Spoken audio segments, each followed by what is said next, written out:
কোথায় যাচ্ছে এত ইলিশ? আগামী ৫০-১০০ বছরেও ইলিশ মাছের দাম কমানো কোনোভাবেই সম্ভব না। হাতে যদি ২টা মিনিট সময় থাকে, ২টা মিনিট সময় নিয়ে এই ভিডিওটা সম্পূর্ণ দেখুন, আপনার সম্পূর্ণ ক্লিয়ার হয়ে যাবেন কেন ইলিশ মাছের দাম কমে না। এত ইলিশ হওয়া সত্ত্বেও কেন বাংলাদেশে ইলিশ মাছের দাম কমছে না।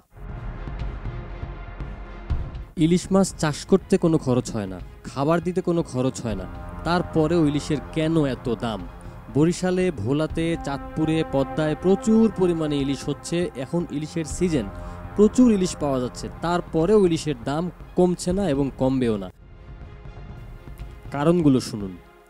আমাদের দেশে যে বড় বড় মাছগুলো হয়, ১ কেজি ১ কেজি ২০০ গ্রাম ১.৫ কেজি সাইজের যে মাছগুলো হয়, এই সমস্ত মাছগুলো চলে যায় বাইরের দেশে।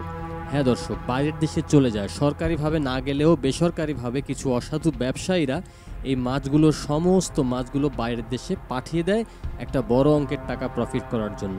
থেকে যায় বাংলাদেশে কিছু ছোট মাছ, এবং এই ছোট মাছের চাহিদা আলটিমেটলি বাজারে অনেক বেশি, কারণ সবার পক্ষে তো বড় মাছ কিনে খাওয়া সম্ভব না। এই ছোট মাছের চাহিদা বেশি হওয়ার কারণেই এরা ইচ্ছা মতো একটা সিন্ডিকেট তৈরি করে দাম বানায় রেখে দেয়, যে দামটা আসলেই সাধারণ ক্রেতার বাইরে এবং অনেক বেশি পরিমাণে দাম নেয় তারা। ইলিশ এমন একটা মাছ, যে মাছটা আপনি প্রায় ২ বছর পর্যন্ত ফ্রিজিং করে রাখতে পারবেন।